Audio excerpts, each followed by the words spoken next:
बहुजन सौरभ, बहुजनांच्या सामाजिक व सांस्कृतिक चळवळीचे मुखपत्र. नमस्ते, जय भीम। मैं एडवोकेट डॉक्टर सिद्धार्थ कामले, दैनिक बहुजन सौरभ का मुख्य संपादक।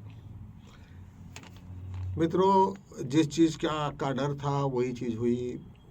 आज अमेरिका और इजराइल ने ईरान के ऊपर में हमला बोला, लेकिन ईरान ने उसका जवाब ऐसा दिया कि युद्ध तो तुमने शुरू किया है लेकिन खत्म तो मैं करूँगा। एक साथ 400 मिसाइल डाली और पूरा का पूरा इजराइल धुआं धुआं हो गया। यही नहीं तो उन्होंने सबसे ज़्यादा कोई एक इम्पॉर्टेंट काम किया होगा कि जितने भी मिडल ईस्ट में यूएस के एयरबेस थे या उनके जो स्पॉट थे जहाँ पे अमेरिका को जगह मिली थी, वो स्पॉट को उड़ाया उन्होंने और इतने मिसाइल डाले। तो मुझे ऐसा लगता है कि उसके वजह से काफ़ी बड़े पैमाने में कैजुअलिटी हो गई होगी। और वहाँ पे कैजुअलिटी यदि जब हो जाती है तो सब का सब पूरे अमेरिका में ये लोग जाएंगे। कुछ लोगों की जब मौतें हो जाएगी तब पता चलेगा। इसलिए क्योंकि डोनाल्ड ट्रंप ने युद्ध का सैंक्शन कांग्रेस से नहीं लिया। वहाँ पे अमेरिकन कांग्रेस जो है उनके हाथ में पावर है, उनको जो भी कुछ ऐसे डिसीजन होते हैं तो वहाँ पे पार्लियामेंट में ये करना पड़ता, उसको अप्रूवल लेना पड़ता, उसके बाद में उसका सैंक्शन लेना पड़ता। लेकिन बस मोदी का और डोनाल्ड ट्रंप का एक जैसा नेचर है, वो किसी के बाप को नहीं सुनते, उनको कहते कि ये सब हो गया। जैसे अभी मोदी जी यहाँ पे जैसे भी अडानी को बोले कि तो अडानी के हाथ में पूरा देश है, उसी टाइप में डोनाल्ड ट्रंप का। लेकिन वहाँ की परिस्थिति टोटली अलग है। आज उनकी सत्ता होने के पश्चात भी उन्होंने जो भी टैरिफ के ऊपर में जो डिसीजन लिए उनको चैलेंज किया गया और तुरंत उसको बंद कर दिया कि वो सब इलीगल बताया गया। फिर बौखलाए। लेकिन एक है कि वहाँ की जो जुडिशरी है वो नॉन करप्ट है, वो काफ़ी सम्मान करते हैं कॉन्स्टिट्यूशन का। इंडिया में वो चीज़ नहीं दिखती है।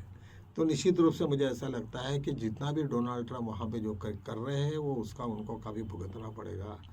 आप सुनिए कि हज़ारों के तादाद में जो कि उनका बेस है और वहाँ पे मिसाइल पड़ी है, तो मिसाइल ने कई कैजुअलिटी की होगी और सब के सब पूरा एयर बेस लेके वो अमेरिका जाएंगे, कुछ मरे हुए रहेंगे तो उनकी क्या हालत होगी। अमेरिका के लोग सोचेंगे कि ये डेड बॉडीज आ रही है, किस लिए, काहे के लिए, क्या मकसद था, हमें ईरान के ऊपर लड़ाई करने की क्या ज़रूरत थी। ये सब कोई तथ्य नहीं, जस्ट एक डर है कि भाई वो कल हमको अमेरिका पे हमला करेगा, ये करेगा, सब फजूल की बातें कर रहे हैं। जबकि अमेरिका को मालूम है कि डोनाल्ड ट्रंप वो चूतिया टाइप का आदमी है और उसका कोई लेना देना है नहीं, बकवास करते रहता है और कुछ ना कुछ अपने आप को दबंग करने बताने की कोशिश करता है। ऐसे हालांकि है कुछ नहीं।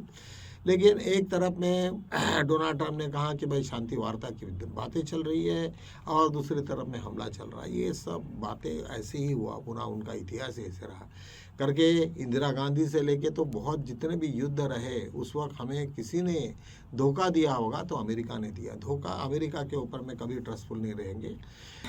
रशिया ने काफ़ी मदद की है, यही नहीं तो ईरान ने हमको मदद की है, हर जगह पे मदद हो गई है। तो ऐसा है कि जो भी हम लोगों को हर वक्त हेल्प कर रहे थे, ये सब लोगों के ऊपर में इस तरीक़ा से अमेरिका ने ये धोखा दिया है। तो मुझे लगता है कि ये उनको सभी यूट्यूबर्स आज पूरे विदेश में कि बस इनकी जो मनमानी थी, उनका जो ये था गुरूर था, उनको लग रहा था कि हम लोग विश्व के ये बनेंगे, हम हीरो बनेंगे वगैरह वगैरह। सब कुछ नहीं होगा, पूरा उनका ग्राफ डाउन हो जाएगा। जब डोनाल्ड ट्रंप इलेक्शन में लड़े, उन्होंने सबसे पहले इलेक्शंस में यही किया था कि मुझे युद्ध नहीं चाहिए, मैं युद्ध से बिल्कुल विरुद्ध रहूँगा और लोगों की वोटिंग ली उन्होंने और आज उसके विरुद्ध कर रहे हैं वो। तो ये जब ऐसे दोगलेपन होता है तो निश्चित रूप से सभी लोगों पे उसका परिणाम होता है। लोग कहते हैं कि भाई ये आदमी है क्या, क्यों युद्ध का कोई कारण तो हो। वेनेजुएला से जब हुआ और उन्होंने वहाँ के प्राइम मिनिस्टर को, प्रेसिडेंट को लेके चले गए, तब तक लोग पूरे के पूरे यूरोप शांत थे। जब ग्रीनलैंड की बात आ गई तो पूरे यूरोप एक हो गया, पूरे यूरोपियन देश और अमेरिका के ऊपर में वो काफ़ी आक्रामक हो गए। तो कहने का मतलब ये है कि उसकी चाहत और उसका ये बढ़ रहा है। वो चाहते हैं कि यदि हमें अमेरिका और इंडिया में कुछ बेस मिल जाए युद्ध के लिए, तो मुझे लगता है कि वो शायद पूरे के पूरे यहाँ पे चाइना और रशिया को वो कंट्रोल कर सकेंगे। इस टाइप का उनका प्लान होगा। लेकिन और मोदी जी कुछ भी कर सकते हैं, क्योंकि उनका जो मिट्ठू है वो मिट्ठू मोदी, अपना अडानी, वो अभी अमेरिका के जेल में वहाँ पे जुडिशरी में लटका हुआ है। लेकिन मित्रों, एक बात मोदी जी ने समझना चाहिए कि जो आदमी के फैसले सुप्रीम कोर्ट, वही का सुप्रीम कोर्ट उसको रद्द कर देता है, तो उसकी क्या हैसियत है। जब स्ट्रीम फाइल जो निकली है वो तो जुडिशरी ने ये किया, जुडिशरी नहीं, सब लोगों ने पार्लियामेंट में इसके अगेंस्ट में गया था, सब डोनाल्ड ट्रंप के अगेंस्ट में, और उसके बाद में भी उनको मालूम था कि बड़े बड़े लोगों के नाम थे, लेकिन कुछ नहीं कर सके। वो पूरी की पूरी फाइलें एक के बाद एक के बाद एक के बाद निकलना चालू हो गई। डोनाल्ड ट्रंप को कुछ भी चाह के भी कुछ नहीं रोक सकते। जब उनको मालूम है कि वो डोनाल्ड ट्रंप उनको कोई हेल्प नहीं कर सकते, मोदी जी को भी मालूम है वो हेल्प नहीं कर सकते, फिर इतना सरेंडर होने की क्या जरूरत है। उसके लिए आज लीडर ऑफ अपोजिशन से लेकर हर आदमी जिस तरीका से कोच रहे उनको, और जिस तरीका से वो उनकी फजीयत कर रहे हैं, तो उनको लगता है कि ये कम से कम इस तरीका से हो तो निश्चित रूप से बहुत ही बर्बादी का ही समय है। और मुझे ऐसा लगता है कि ये सब गलतियाँ आज ना कल ये लोग करे जा रहे हैं। करते करते अभी ये युद्ध ने तो पकड़ लिया है। अभी उसने तो, ईरान ने कहा कि भाई अभी युद्ध तो हम ही ख़त्म करेंगे, जिनके साथ में चाइना भी है और रशिया भी है।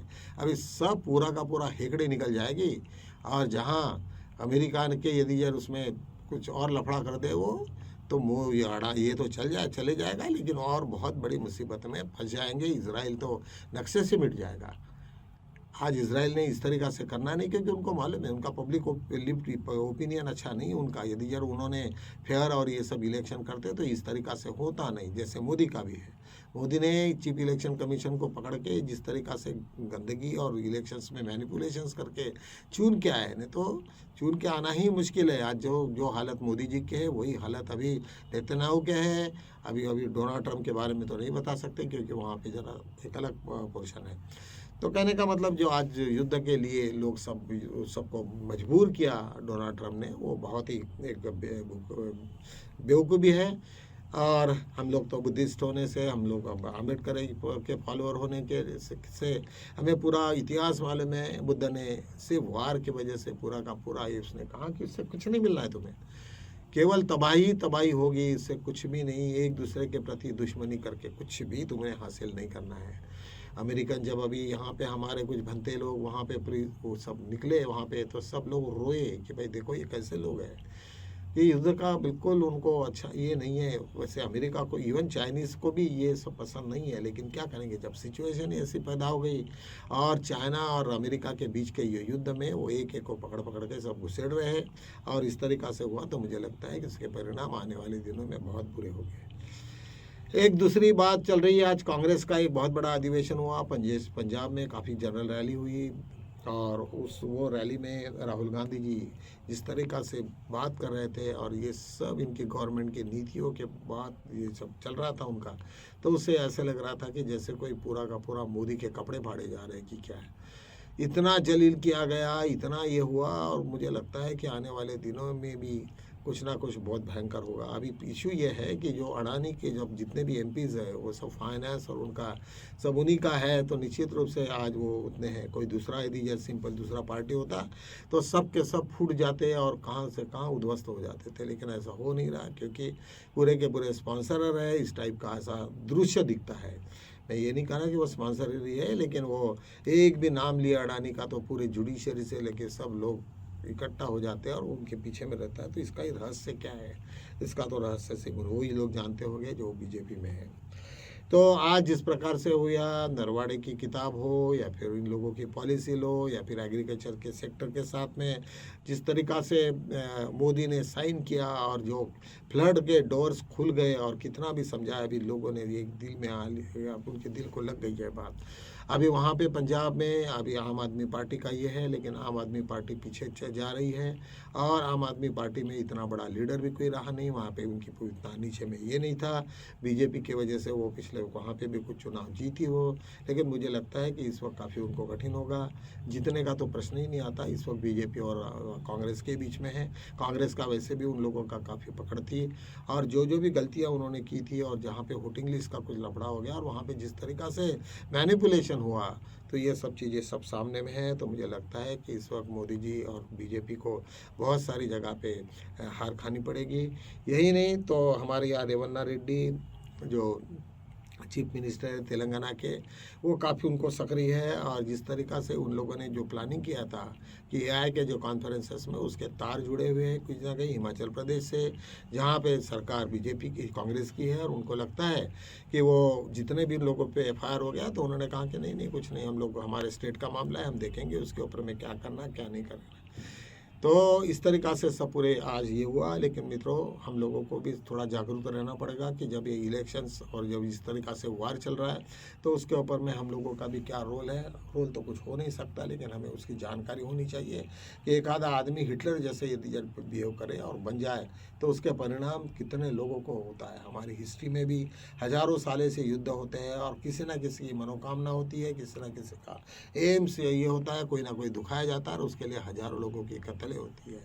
ये इतिहास भी ने भी हमको बताया है और हर चीज़ें इसी तरीक़ा से होते गई है। तो निश्चित रूप से हमें युद्ध अगर नहीं चाहिए, हमें बुद्ध की ही ज़रूरत है, ये बात हमें ध्यान में रखनी चाहिए। निश्चित रूप से आने वाले दिनों में बुद्ध की और लोग आकर्षित हो गए और आकर्षित हो जाएंगे तो इस दुनिया में कोई शांति होने की संभावना है। इन्हीं शब्दों के साथ हम यही ख़त्म करते, कल मिलेंगे नए शब्द नए सब विषय के साथ में। तब तक के लिए जय भीम।